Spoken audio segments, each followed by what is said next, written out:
As demolitions in Njiru enters into the third day, women who are the most affected by the demolitions can't take it anymore. Tears flow freely with the families of those affected now left stranded, not knowing what the future holds for them. Some have spent the night in the cold, not knowing what to do next, and the psychological and physical trauma is too much for them. Jinangu naitwa Virginia. Tumebomolewa nyumba bila notice. Hatukuambiwa. Sasa ujue venye station iko. Wanatuwekea kila kitu, kuna kafyu. Batubomolea nyumba yetu. Nasema hivi, Mungu wangu, sitakuja kuchaguana. Sitakuja The affected cannot stand the pain and the powerlessness of seeing their investments reduced to a pile of rubble.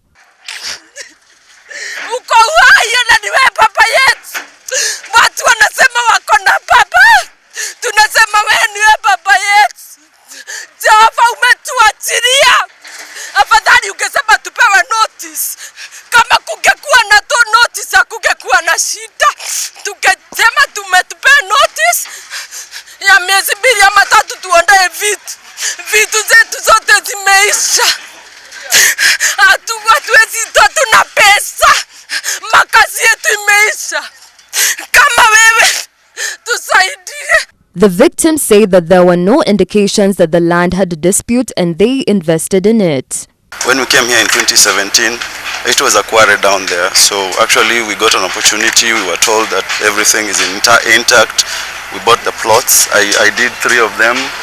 One of them is the one that is currently going down right now.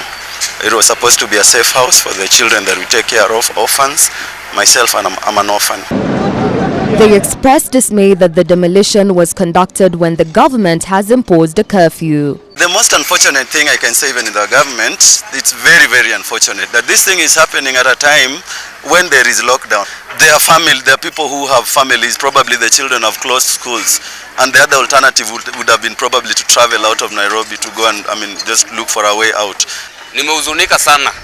Kama government ya Uhuru Muigai Kenyatta walisema wanashikana mkono na Raila Amolo Odinga kuleta amani. Sasa hatujui kama hii ndio amani ya kwanza ama namna gani. According to the residents, the county government wanted to construct a hospital and a school, but all houses sitting at the quarry are being demolished. For Ebru TV News, I am Aziza Hashim.